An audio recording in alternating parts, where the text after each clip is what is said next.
역사책에서나 보던 8만대 장경이 한국의 7대 불가사의 중 하나라고 한다. 2007년 세계 기록유산에 등재된 우리나라 국보다 현재 해인사 장경판전에 보관하고 있는 고려의 제조대 장경을 지칭한다. 경판의 수가 81,258매에 달한다고 하여 8만대 장경이라고 일컫고 있다. 고려의 초조대 장경을 다시 새긴 것이므로 제조대 장경이라고도 한다. 오늘날에는 흔히 고려대 장경이라고 부르는 목판 인쇄물이다. 8만대 장경이 왜 7대 불가사의인지는 차후에 소개하기로 하고, 우리나라의 자랑이자 세계 최고의 목판 인쇄물인 8만대 장경을 소개하겠다. 먼저 8만대 장경은 고려 시기 동아시아의 활발한 불교 교류와 고려 불교 문화의 높은 수준을 보여주고 있으며, 현재에도 여러 문화권의 대장경과 함께 불교학 연구의 기본 자료가 되고 있다. 기술적인 측면에서 목판 인쇄수의 발전에도 크게 기여하였다. 판수가 8만여 장에 달하고 8만 4천 번 내에 대치하는 8만 4천 번문을 수록하였기 때문에 8만대 장경이라고 부른다. 고려시대의 두 번째로 판각한 대장경이라 하여 제조대 장경이라고도 한다. 고려에서 처음으로 판각한 대장경은 11세기 초 현종 때에 새긴 초조대 장경이다. 여기에 11세기 말 의천의 주도로 판각된 속장경이 현종 때의 대장경 경판과 함께 대구 부인사에 보관되어 있었는데 1232년 몽골군의 침입으로 모두 불에 타버렸다. 이에 당시 집권자인 최후 등의 발의로 다시 판각한 것이 8만대 장경이다. 대장경판을 새긴 것은 부처의 힘으로 몽골군의 침입을 물리치고자 하는 염원에서 비롯되었다. 고려는 강화도에 대장도감을 설치하고 남해를 비롯한 여러 곳에 실제 판각을 담당하는 분사대장도감을 설치하여 1237년부터 1248년경까지 약 10여 년 동안 경판을 새겼다고 한다. 대장경에 수록된 경전들은 초조대 장경을 저본으로 하면서 송과거란본 대장경을 비교하여 교정하였으며 새로 여러 서적을 참고하여 다양하게 보완하였다. 조선 초에 이르러 일본에서는 8만대 장경의 인쇄본뿐만 아니라 경판까지 보내달라고 끊임없이 요구하였다. 그러나 조선은 경판을 주지 않고 인쇄본을 통해 그 내용을 전해주었는데, 때로는 포로로 잡혀간 조선인과 교환하는 형식을 취하기도 하였다. 이 때문에 고려나 조선 시기에 인쇄된 판본들 중에는 현재 일본에 소장된 경우가 많다. 대장경판은 판각 후에 강화도에 보관되었다가 조선 초의 경상남도 합천 해인사로 옮겨져 지금까지 해인사에 보관되고 있다. 대장경판은 1962년 12월 20일 국보 제32호로 지정되었다.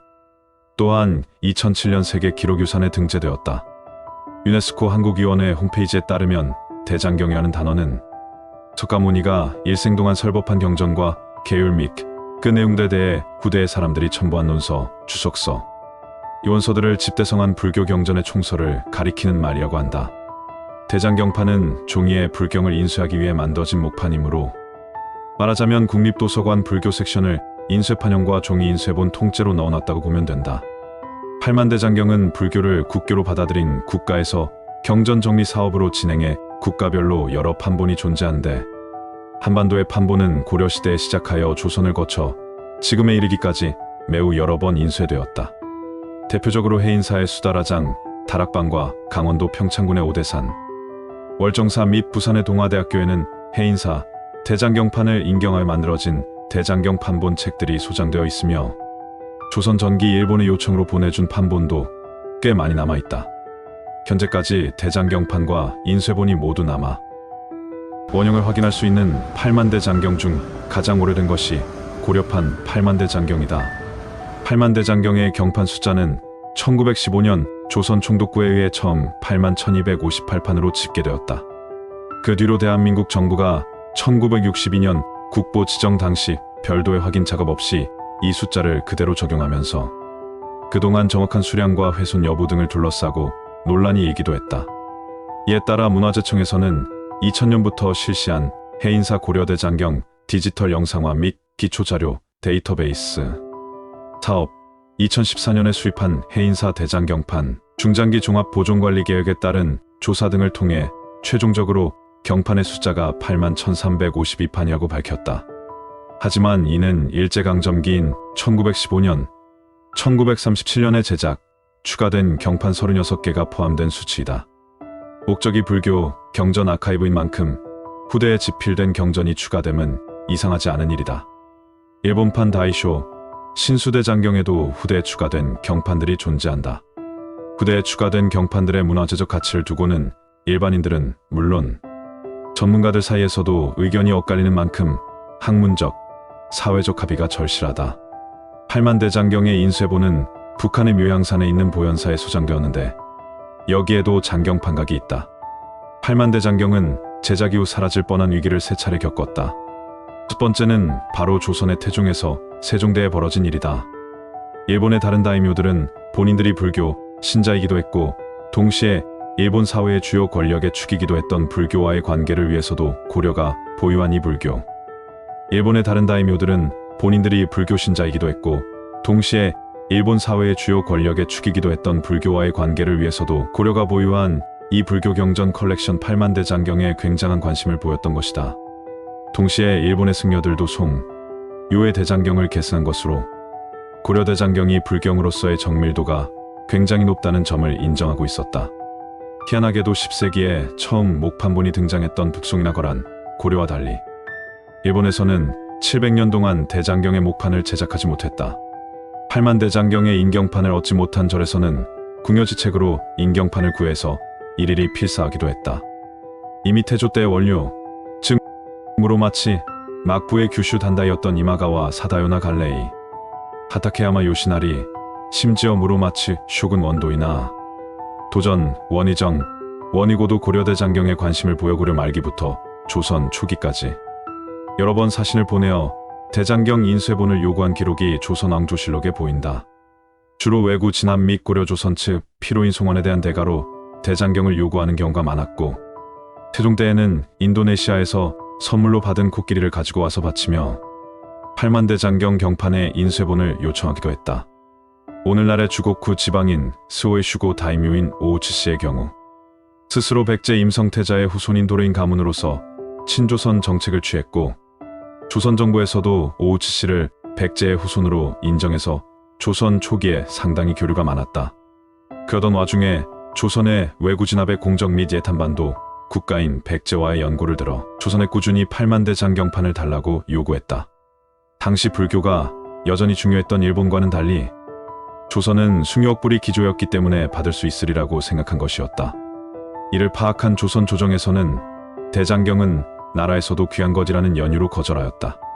그럼에도 일본이 끊임없이 대장경을 청구했고 심지어 쇼군이 나서서 팔만대장경을 받아오라고 하기도 했다. 세종 5년 무로마치 쇼군 아시카가 요시모치의 사신으로 조선에 왔던 승려 규주 법령의 경우 조선에 와서 세종에게 팔만대장경 경판을 요청했는데 이때 세종은 쟤네들 자꾸 와서 팔만대장경 달라고 하는데 그냥 줘버릴까? 라고 신하들과 논의했지만 대신들은 이를 반대했다. 세종실록에는 임금이 대장경판은 무용지물인데 이웃나라에서 청구한다 하여 처음에는 이를 주려고 하매 대신들이 논의하여 말하기를 경판은 비록 아낄 물건이 아니오나 일본이 계속 청구하는 것을 지금 만약에 일일이 줬다가 뒤에 줄 수 없는 물건을 청구하는 것이 있게 된다면 이는 먼 앞날을 염려하는 것이 되지 못하옵니다. 라고 판단했기 때문에 임금이 일본의 청구에 응할 수 없다고 답한 것이다. 라고 세종실록에 실렸다. 이쯤에서 팔만대장경에 대하여는 그만 소개하기로 하고 많은 이들이 그토록 궁금해하던 한국의 7대 불가사의가 된 이유를 소개하겠다. 팔만대장경이 한국의 7대 불가사의가 된 이유는 그 시대 가능했을까 하는 의문점 때문이다.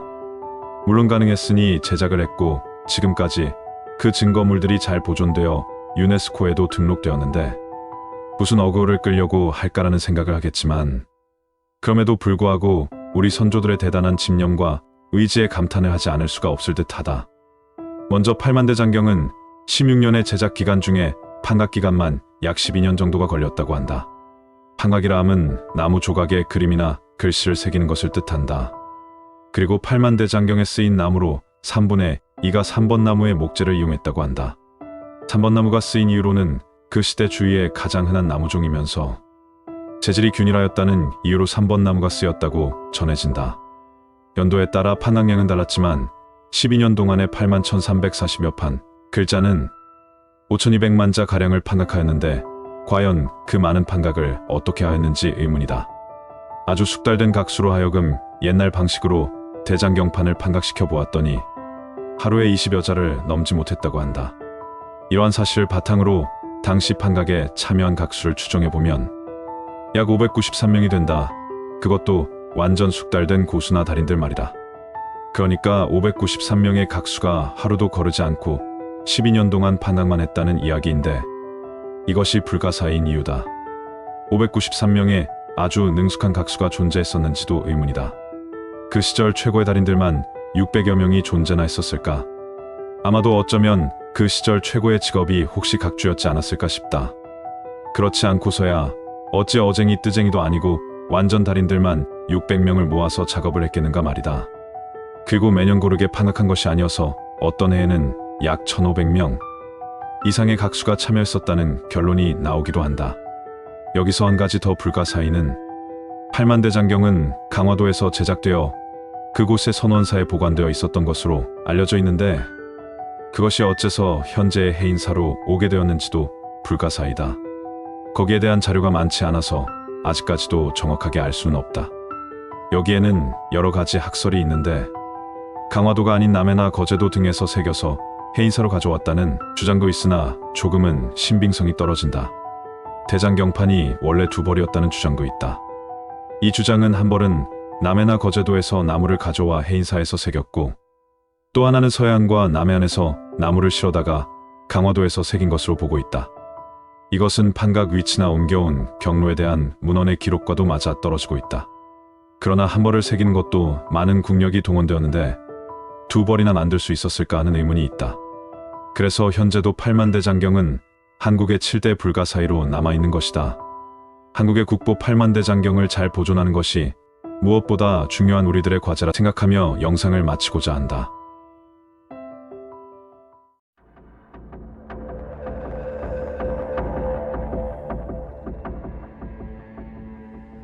우리는 태어나면서 처음으로 배우는 인류의 역사를 6000년으로 배운다. 하지만 과학자들은 그것이 진실이 아니라는 것을 잘 알면서도 딱히 반박할 여지가 없기에 선조 때부터 배운 그대로 6000년의 역사라고 말하고 있고 앞으로 배울 후대인들에게도 인류의 역사는 6000년 전부터 시작했다라고 뻔뻔하게 가르칠 것이다. 하지만 각성한 많은 사람들은 이대로는 안 된다고 말을 하고 있다. 그럼에도 딱히 누구 하나 정답을 내놓지 못하고 있는 실정인 것이다. 이게 아닌데 하면서도 배우고 가르쳐야 한다니 그것보다 무지하고 어리석은 것이 어디 있겠는가. 아마도 성경 속 연대기를 잘못 추정해서 6000년이라고 못 박았을 것이겠지만 천지창조로 지구가 태어난 것이 고작 6000년이라는 것은 잠자는 아이가 방귀 뀌는 상황이다. 그저 어처구니가 없어서 헛웃음이 난다고나 할까? 그 성경 역시 해석을 제대로 하였나 의구심이 들기는 마찬가지이다. 1.1획도 변형시키지 말라고 하나님께서 말씀하셨는데 지금 우리가 쓰고 있는 성경은 원본 그대로가 아닌 번역본이고 시대에 맞게 또 상황에 맞게 재해석한 것이 사실이 아닌가 말이다. 어쨌거나 교실에서 책으로만 배우던 6000년의 인류 역사에 대하여 다시금 생각해 보아야 할 여지는 충분하다. 그런 의미에서 오늘은 인류의 역사와 확실한 증거가 존재하는 초고대 문명에 대하여 소개하도록 하겠다. 대부분이 말이 안 되라고 말하겠고 역사 날조라고 말하겠지만 현 시대에는 과학자들조차도 말이 안 되를 연신 외치게 만드는 증거물들이 지구 곳곳에는 차고 넘치기 때문이다. 자, 그럼 시작하겠다. 말이 현재의 모습을 가지게 되기까지가 장장 6천만 년이나 걸렸다고 한다. 600년도 아니고 6000년도 아니고 6천만 년? 6천만 년이라는 세월을 생각하면 가히 놀라운 시간이 아닌가. 개미의 조상은 1억 5천만 년 전부터 이미 지구에 살았다는데 현재까지도 생존해 있고 부지런히 활동하고 있는 개미들과 크게 다를 것이 없다고 한다. 1억 5천만 년 동안의 그 긴 시간과 세월 동안 미세한 변화밖에는 없었다니 이 또한 놀랍지 않은가. 여기에서 더욱 놀라운 점은 이에 비해 인류는 고작 200만 년 동안의 해상과 육상 그리고 공중뿐만 아니라 지금은 비록 우주선을 타고 있지만 우주를 날아다닐 수 있게 되었다. 여기서 잠깐. 아니 이것은 천지창조하고는 많이 다르잖아? 그렇게 생각하실 분들이 많으실 것이다. 그렇다면 과학자들은 말과 개미 그리고 인간의 역사를 왜 저렇게 학계에까지 발표하였을까? 흔히 과학자들은 증거가 없으면 믿지 않으며 확실하지 않으면 단정짓지도 않는다. 그것이 과학자인 것이다. 그런 그들이 말과 개미 그리고 인간의 역사를 성경에 위배되는 몇 백만 년, 몇 억만 년 전이라고 발표하였다는 것은 그들 양심상 그것이 현재로서는 진실이라 믿기 때문이다. 혹자는 탄소연대 측정이 잘못되었다고 말하기도 하고, 오래된 역사 증거물들은 고작 몇백 년 된 것들을 과학이 무지해서 오해한 것이라고 말하기도 한다. 아무튼 위에서 언급한 것처럼 말은 장작 6천만 년이나 걸려서 서서히 지금의 모습을 갖추었고, 1억 5천만 년이나 지구를 누비며 생존해왔던 개미는 지금까지도 크게 달라지지 않은 것에 비하면 인간은 말과 개미에 비해 고작 200만 년 동안 어마어마하게 발전하였다는 것이다.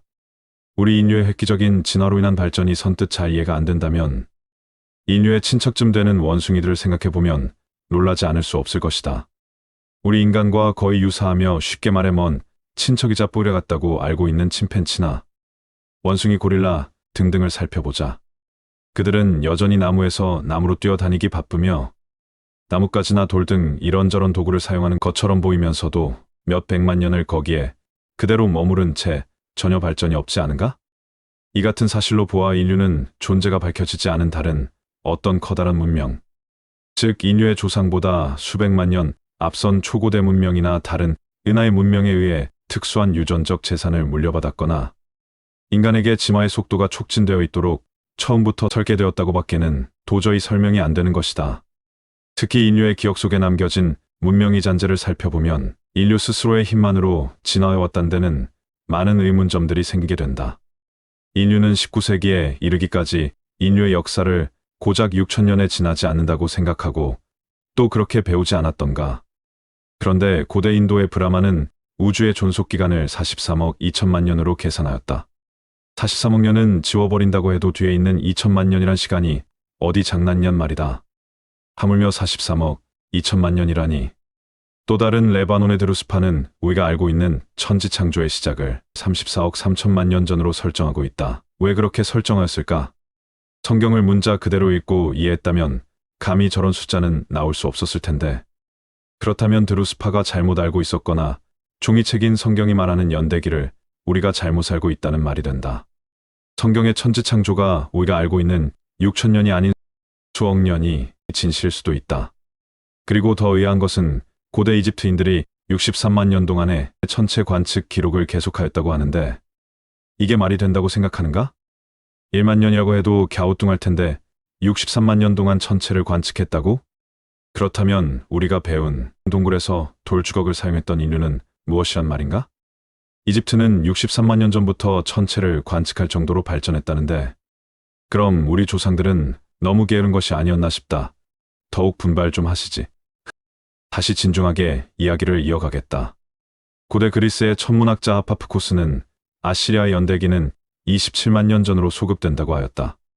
그리스의 역사가 디오게네스는 이집트의 천문학 기록은 BC 49,219년에 시작되었다고 주장하였으며 그곳에 373회의 일과 832회의 월식이 기록되어 있다고 하였다. 비잔틴의 역사가 신켈루스는 이집트의 여러 파라오의 연대기는 36,525년 동안 모든 일들이 기록되어 있다고 하였다. 카펠라는 이집트의 현자들이 세계의 지식을 나누어 주기 전에 4만 년 이상 몰래 천문학을 연구하였다는 기록을 남겼다.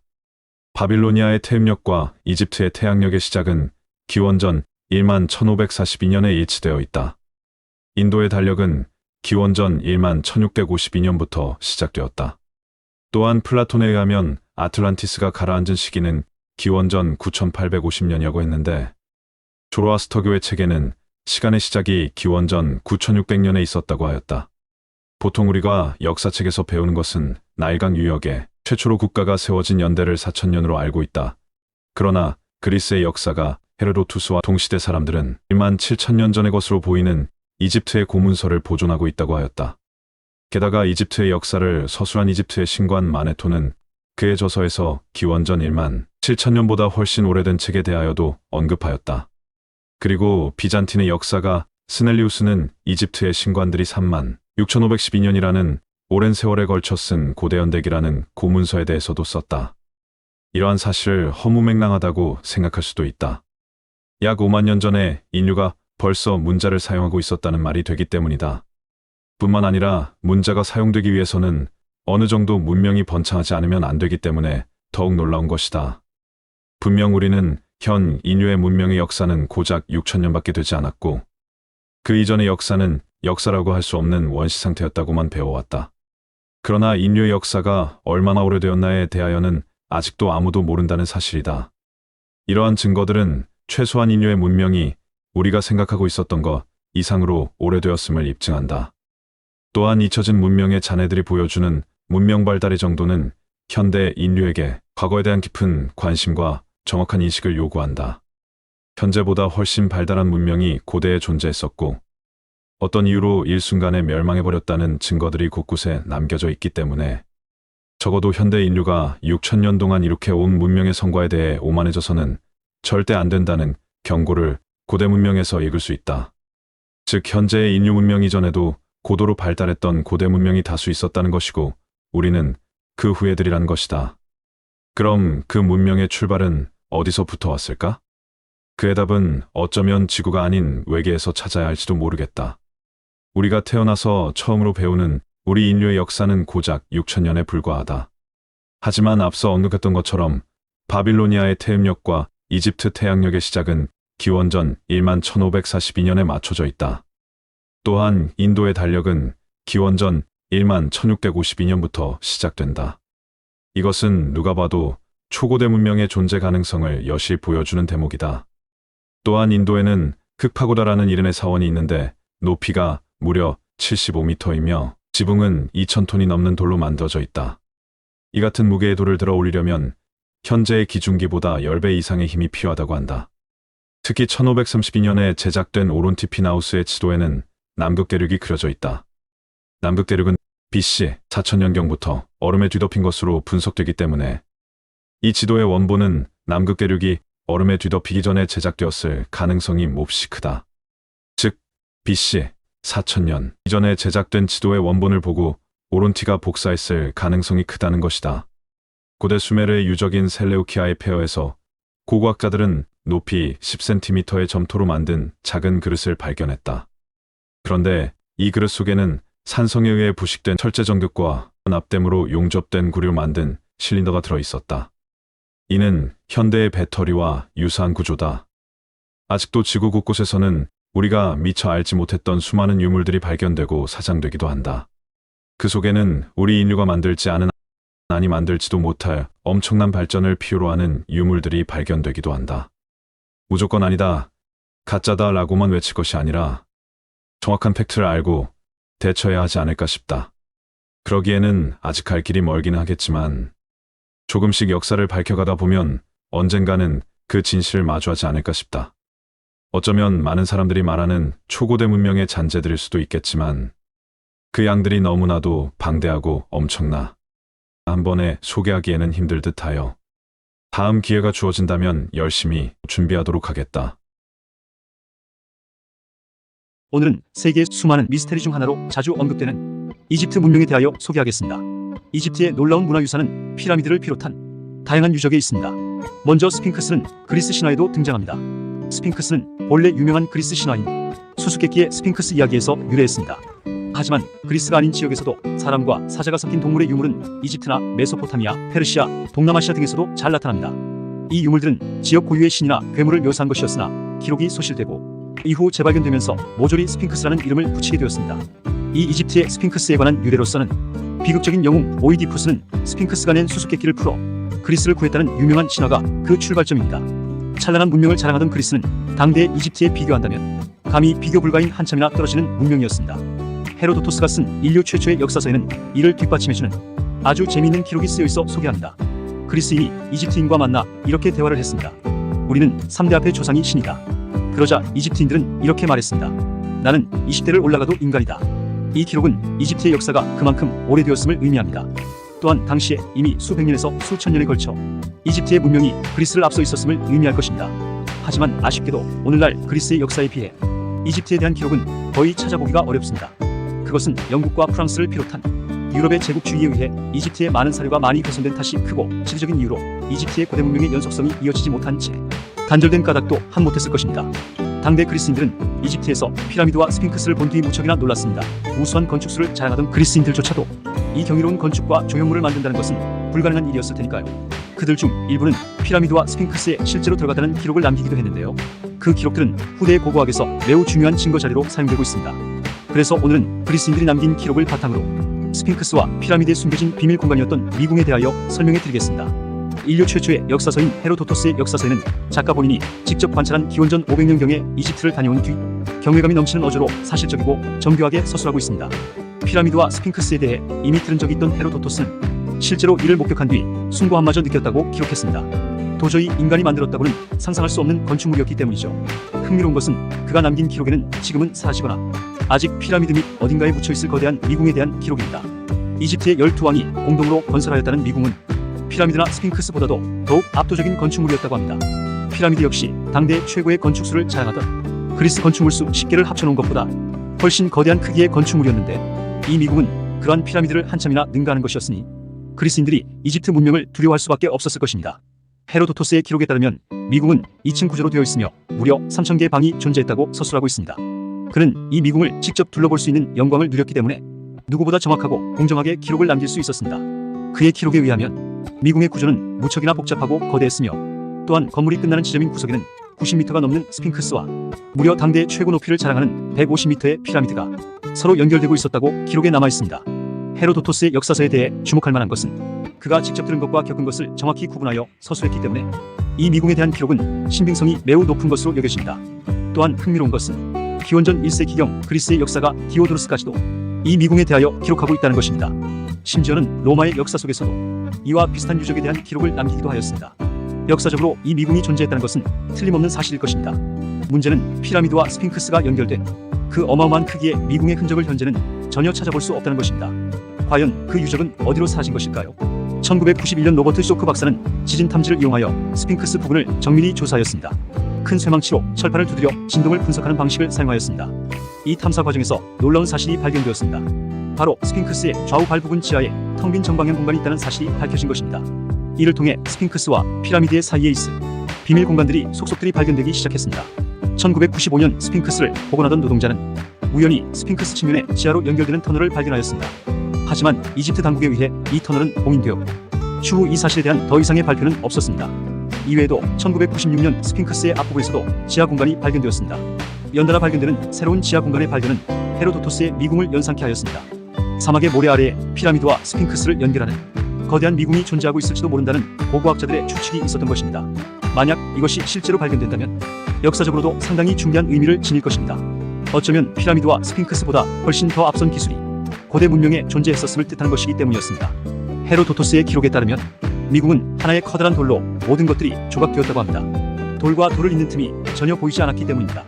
만약 그의 목격담이 사실이라면 이는 오늘날의 기술로도 도저히 건축할 수 없는 고도로 발전된 최첨단의 어마어마한 기술력을 기원전에 이미 고대인들이 가지고 있었음을 의미합니다.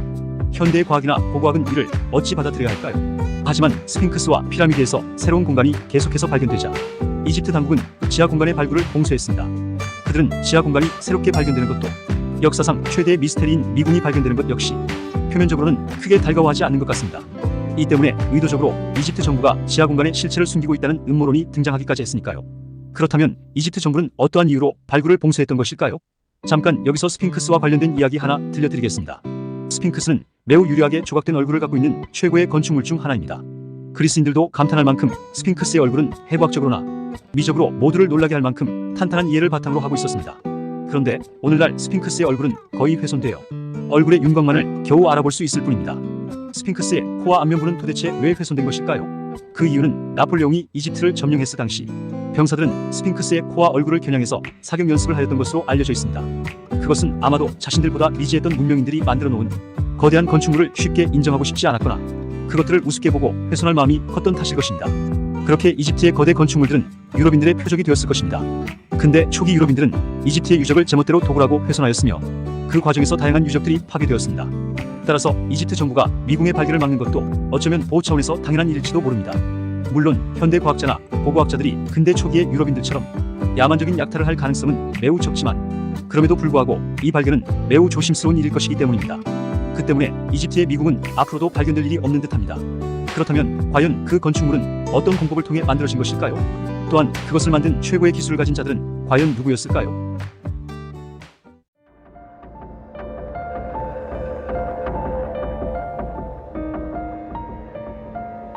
전 세계 통틀어 인류 역사상 가장 놀라운 예언자 중 한 명인 에드거 케이시는 사상가이자 종교 철학자이다.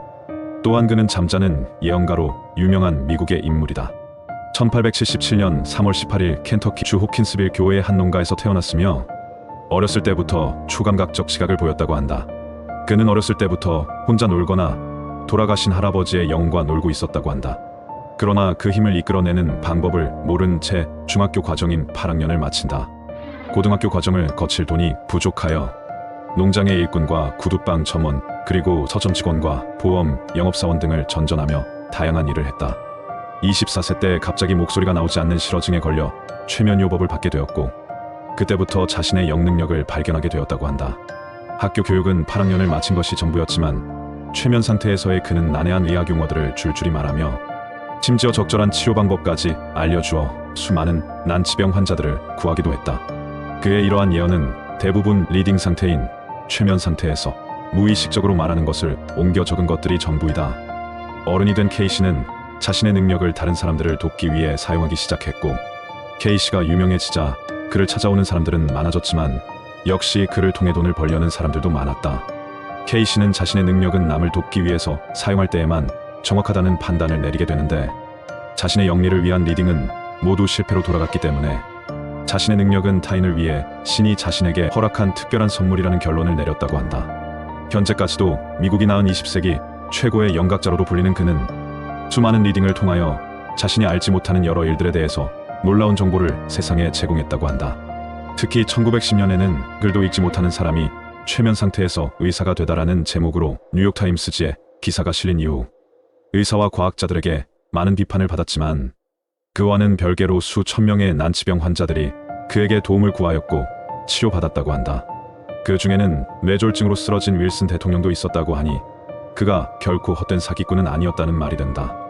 이러한 그가 리딩 중 했던 예언들은 높은 적중률로 유명한데 그것은 연도나 날짜까지 정확했기 때문이었다. 그는 전인치유, 환생 등 영적 원리를 전할 뿐만 아니라 인류의 운명에 관한 예언을 하기도 했다. 그 예언 중에는 맞는 것도 있고 아쉽게도 빗나가거나 아직 도래하지 않은 예언도 있다. 그가 유명해지면서 그의 집 앞에는 리딩 약속을 잡으려는 사람들로 장사진을 치게 되었는데 그렇게 그에게 매일 쏟아지는 편지들은 트럭으로 날라야 할 정도였다고 한다. 에드거 케이시는 최면 상태에서 우주의 모든 지식과 살아있는 모든 것들의 기억을 읽어내어 인류의 운명에 대한 예언까지 했다. 그는 사람의 마음이 우주의 마음과 합치되면 그 정보를 자신이 살고 있는 땅의 언어로서 번역된다는 것이다. 쉽게 말하면 케이시의 두뇌는 신이나 또 다른 영혼과 접촉하는 일종의 컴퓨터 단말기인 셈이다. 이러한 메커니즘으로 에드거 케이시는 우주의 온갖 소리, 빛, 파동을 읽어내 세계적인 대변동, 지진, 지구 자체의 대변동, 즉 지구 지축이동 등에 대한 방대한 내용을 예언하였다. 에드거 케이시는 많은 예언을 하였는데 그 예언들 중에는 정확히 맞는 것도 빗나간 것도 있다.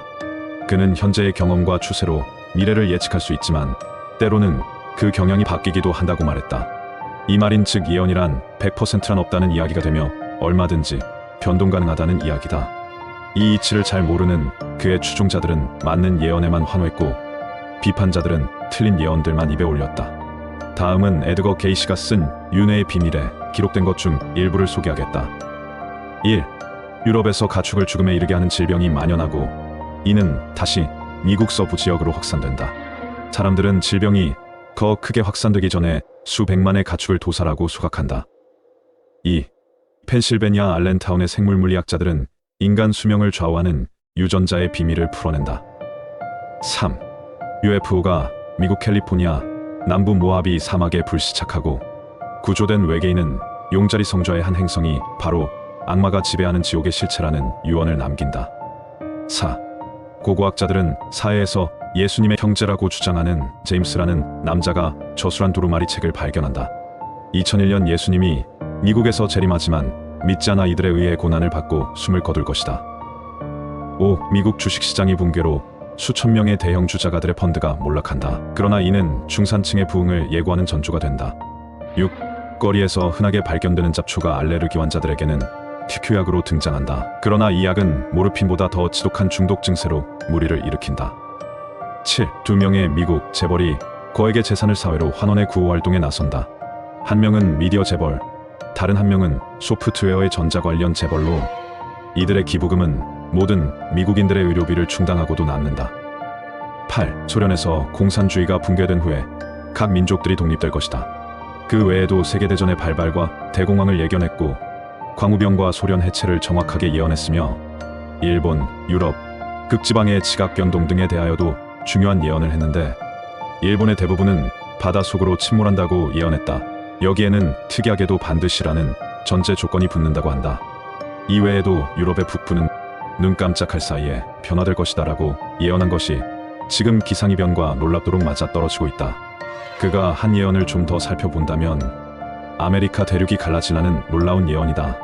수많은 미국의 넓은 땅들이 바닷속으로 잠기게 된다는 무서운 예언은 두렵기만 하다. 하지만 이러한 예언들은 아직 실현되지 않은 예언들이기에 다른 비껴간 예언처럼 비껴가길 바라볼 뿐이다. 여기서 잠깐 에드거 케이시에 대하여 조금 더 알아보자. 그는 특이하게도 최면 상태에서만 리딩이 가능했다고 한다. 우리에게는 에드거 케이시가 높은 영적 수준을 가진 사람이었음을 알 수 있는데 많은 사람들이 그를 영적으로 높이 평가하는 이유가 자신의 사리 사욕을 위한 리딩이 아니라는 것이다. 물론 초창기에는 자신의 가난 때문에 영리를 위한 리딩을 해보기도 했다고 한다. 그러나 애석하게도 자신의 영리를 위한 리딩은 하나도 맞지 않았다고 한다. 그래서 그 후로는 온전히 타인을 위한 리딩만을 하게 되었다고 하니 그런 에드거 케이시가 영적으로 높이 평가되어도 괜찮지 않을까 싶다.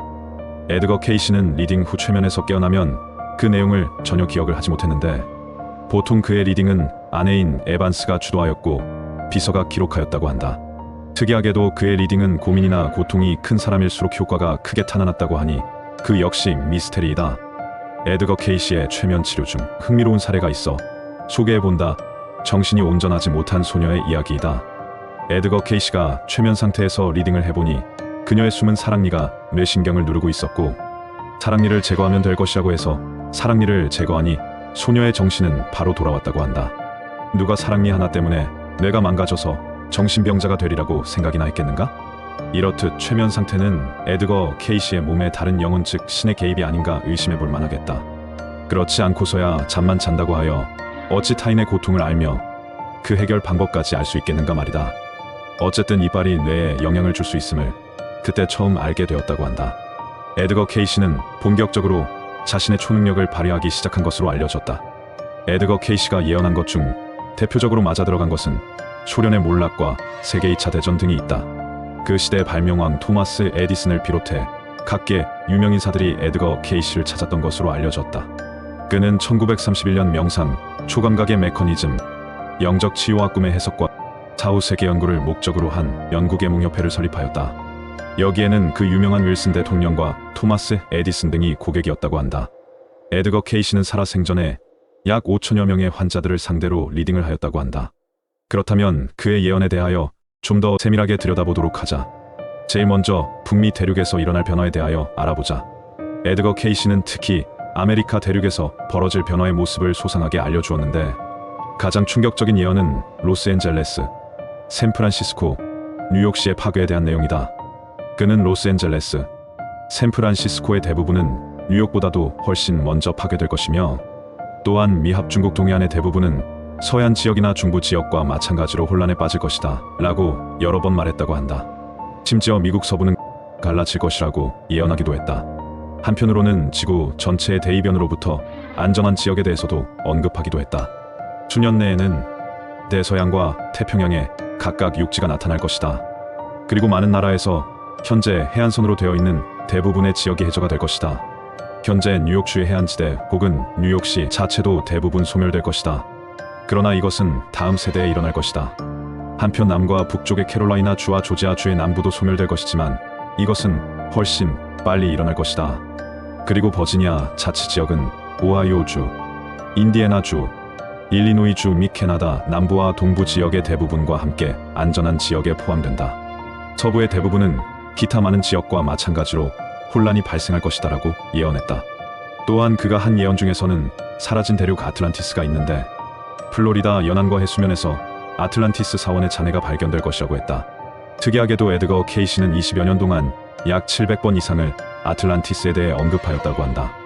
그는 이 고도로 발달해 있던 전설의 대륙 문명은 세 차례에 걸쳐서 파멸의 운명을 맞이했다고 한다. 이 전설의 낙원 문명이 붕괴된 결정적인 원인에 대해 그는 거대한 자연의 힘과 인간이 만든 파괴력이라고 했다. 당시 대홍수였던 노아의 홍수 때에 피난 나온 사람들이 세계 곳곳으로 스며들어 아직까지 생존해오고 있다는 것이다. 잃어버린 대륙인 아틀란티스의 파멸의 원인은 과학자와 기술자들이었다는 것을 강조하였다. 그리고 자기를 찾는 고객들 중 상당수가 환생한 아틀란티스인들이라고 주장했다. 대부분의 아틀란티스인들이 다가오는 재난을 예상했기 때문에 전멸을 면할 수 있었다고 말하고 있다. 그리고 언젠가 아틀란티스가 다시 도래한다고 예언했다. 그렇다면 나머지 예언도 알아보도록 하자. 934년에 극지방의 지각 변동의 영향으로 일본 침몰을 예언하였는데, 일본의 대부분은 바닷속으로 반드시 침몰할 것이다라고 반드시를 힘주어 말했다고 한다. 그 말인즉 그만큼 강하게 확신한다는 뜻이 될 것이다. 일본의 침몰로 인해 한국도 많은 부분이 바닷속으로 침몰한다고 하는데 벌써부터 걱정이다. 또한 유럽 지역의 변화도 예언하였는데, 특히 유럽 북부는 눈 깜짝할 사이에 변화될 것이라고 했다. 그리고 극지방에 대하여도 예언하였는데, 북극과 남극 지역에 지각 변동이 심하게 일어나고 그 여파로 열대 지역에서는 화산 폭발이 자주 있을 것이라고 했다. 이외에도 러시아의 모체인 소련의 붕괴와 완전히 빗나간 공산국가인 중국이 민주주의의 길을 향해서 단합할 것이라는 예언도 했다. 에드거 케이시가 수면 상태에서 한 말은 1923년부터 기록됐다.